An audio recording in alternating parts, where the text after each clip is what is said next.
Previously on the Yamaha Radian build, we did a full teardown to begin the process of swapping an FJ600 swing arm to the original frame. To do this, we had to make a custom tool to widen the Radian frame at the pivots, but after a bit of work, the FJ swing arm was fitting perfect. In this episode, we focus on the Monoshock and linkage system to get this bike back on two wheels.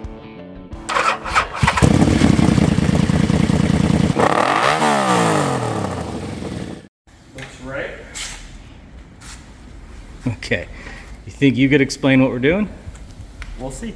So, from here, we are trying to get the symmetry of this axle to act like this one, so the bike isn't kicked up in any weird way. So we're taking, we measure from here to here, and here to here, and that's both the exact same at 19 and a half. 19 and a half inches from the swing arm pivot point to about the center of the adjuster. So that's a consistent length. Mm-hmm. And then from there we measured from the pivot to where our shock mounts are here. And that was 17 and a half. So we measured from here to 17 and a half.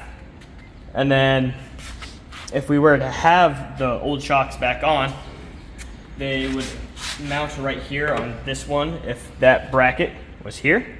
So then we can adjust the swing arm to the correct length from here to there. Yeah, and we can adjust that with the jack. Yes. Obviously this thing's sitting upside down right now, and that's because we want it to have not any kind of like side load on the shock as we go to weld in these tabs. So this is an FJ lower link, stock FJ lower link for the swing arm, and then I've made some Delrin inserts for this side, and then we've got a steel insert to adapt the, honestly I don't even know, probably an R6 shock to that bolt.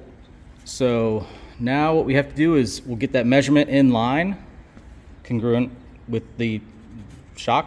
Yep. So that's going to put our axle right where it would have been, you know, kind of like factory, because we're going to be using, regardless, a 16-inch wheel. So our axle height to the ground is not going to change. And so what we're doing is we're going to be positioning the chassis like that. Yeah. Hopefully that makes sense. It makes somewhat sense. Clear as mud. Yeah.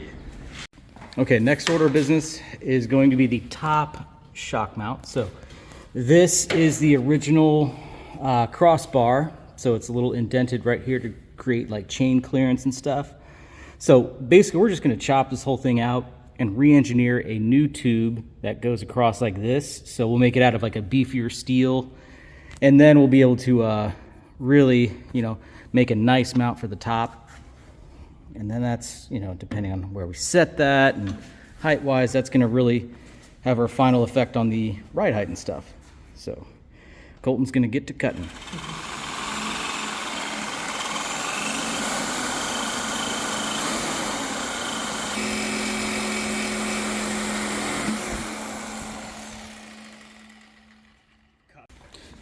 I was just hoping they wouldn't get my toe. Yeah, that's good.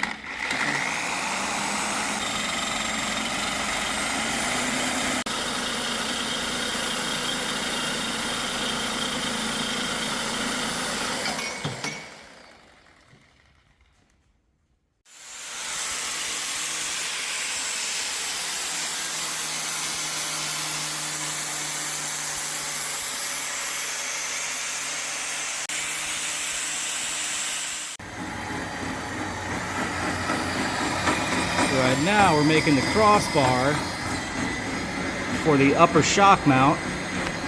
So that piece will go right here, span that distance.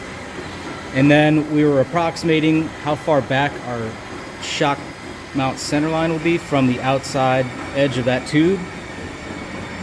And so with that, we've got a couple brackets marked up. Essentially they're the same thing as the lower mount. So same dimensions there. We went ahead and hole sawed that since we need two of these matching curves.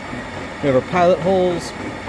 And so next up we'll just take the cutoff wheel, cut this piece out, split it in half, do our final holes, final filing, and we'll get both of those welded in there.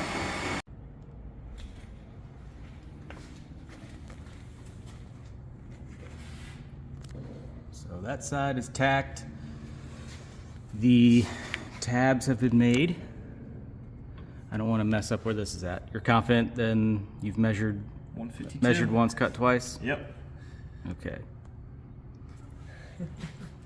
Upper tabs are 3/4 of the way welded. Maybe about half welded. But once we get those lower ones tacked in place, we can flip this thing over, start bolting wheels and forks to it. I'm excited. It's gonna be awesome. All right, good to go? Yep.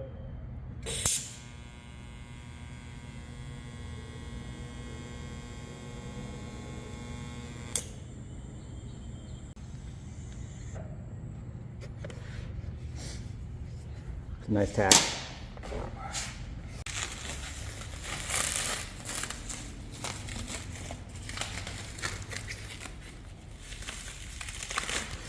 So the plan is to also beef this thing up a little bit more, maybe do another tie-in point from here to there. I don't know. We're gonna add a little bit more bracing just because that's kind of a, not weak top link, but it could be stronger.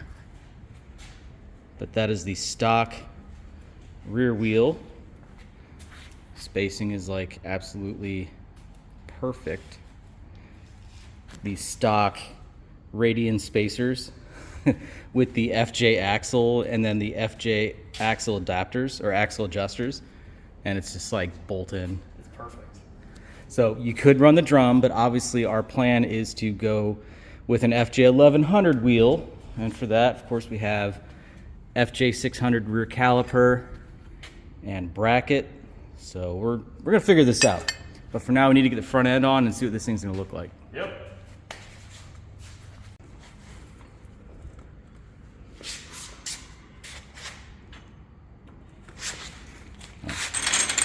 Well, I didn't realize all that stuff was in the way.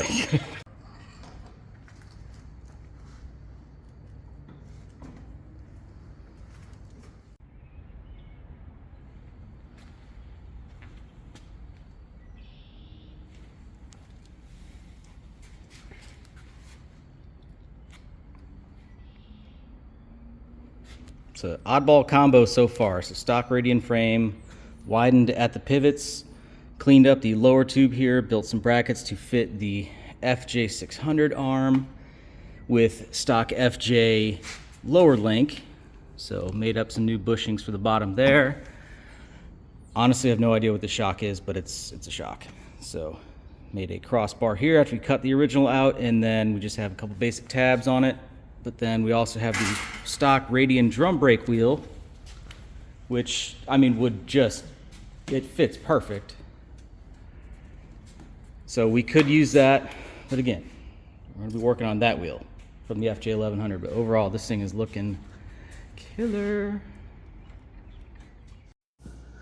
Okay, the Radian build is progressing. So of course this episode was all about doing the Monoshock linkage and getting this thing to where it can be, basically at ride height. So now the challenge is a couple things. We're working on getting this wheel on. So that's our next project. So what do we got going on with that? Yeah, so we stuck the cush drive, like the whole assembly of the cush drive, into the lathe, and now we're trying to take part of it down. Let's go check that out. It fits in closer to the wheel. Yeah, at least our step one here. Yeah.